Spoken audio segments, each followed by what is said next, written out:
मिरज तालुक्यातील नावरसवाडी येथे मध्यरात्री घरात घुसून 2 अज्ञात चोरट्यांनी सोन्याचे मणिमंगळसूत्र व चांदीची नाणी चोरी केल्याची घटना घडली आहे। या प्रकरणी विजय विश्वास फाळके वर्ष 60 व्यवसाय शेती राहणार नावरसवाडी तालुका मिरज यांच्या फिर्यादीवरून सांगली ग्रामीण पोलीस ठाण्यात दोघांविरुद्ध गुन्हा दाखल करण्यात आला आहे। याबाबत पोलिसांकडून मिळालेली माहिती अशी की फिर्यादी विजय फाळके हे 14 जून 2026 रोजी रात्री आपल्या पत्नीसह घरात झोपले होते। 15 जून रोजी पहाटे सुमारे 3:45 वाजण्याच्या सुमारास 2 अज्ञात चोरट्यांनी घरात प्रवेश केला। यापैकी एक आरोपी अंदाजे 25 ते 30 वर्ष वयोगटातील, अंगाने सडपातळ काळा शर्ट आणि काळी हाफ पॅन्ट परिधान केलेला होता, तर दुसरा आरोपी अंदाजे 30 ते 35 वर्ष वयोगटातील असून त्याने काळी पॅन्ट आणि काळा शर्ट घातला होता।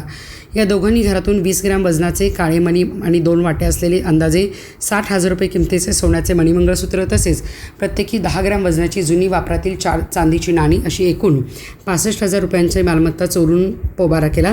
या प्रकरणी विजय फाळके यांनी दिलेल्या फिर्यादीवरून अज्ञात 2 चोरट्याविरुद्ध BNS कलम 305(अ), 331 4 व 35 अन्वये सांगली ग्रामीण पोलीस ठाण्यात गुन्हा दाखल करण्यात आला असून पुढील तपास पोलीस करत आहेत।